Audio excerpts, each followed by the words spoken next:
Ang kalikasan sa isa't isa inasa. Yan ang buhay ng gangsta.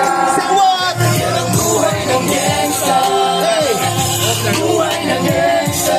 Mula nung 1998, buhay ko dito na ginugol. 12 anyos ang lago sa mga lesbo magpahabol. Naging kakaiba ang mananaw sa kaidaran. Pinangarap na lahat hanggang ay mapang ibabawan. Habang di na alintana ang mga tao'y lumipas. Tumandang walang tinapos, tila nagsayang ng oras. May mga tropang nangulungan at ibang di na lumutang. May mga nagbuwis ng buhay at naging babayad utang humilit. Tinuloy ko pa rin ang laban hanggang makilala ang pangalan ko. Second parang mayor ng Manila. Ginawakan ng Cordero, permanent at tubo. Tunay na ninong ng Velasquez at Rojas sa tundo. Na ipagsabayan sa mga hamon, humantong sa patayan. At walang tigil na putukan ng gante paglalagasan. Ngunit isang karunungan na naglalaro sa isip ko. Ito ba ang buhay na dapat manahin ng pangalan? Sabay-sabay! Sumamba sa what? Sa mundo ko na madrama, na may halong lukot at saya.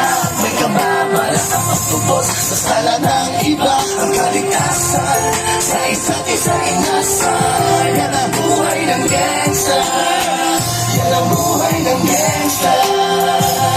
Buhay ng gangsta. Gusto mo ba na sumama sa mundo na madrama, na may halong lukot at saya. May kababala ang pagtubos sa sala ng iba. Ang kalikasan sa isa't isa inasa. Yan ang buhay ng gangsta. Yan ang buhay ng gangsta. Buhay ng gangsta. Happy anniversary mga kapatid kong bahala. Salamat sa pagmamahal niyo lagi. Sa Manila, sa Quezon City, buong Pilipinas, sa Bundi, sa Bigutan, lahat kayo mga kapatid. Sobrang salamat sa pagmamahal niyo mga kapatid. Happy anniversary, BNU.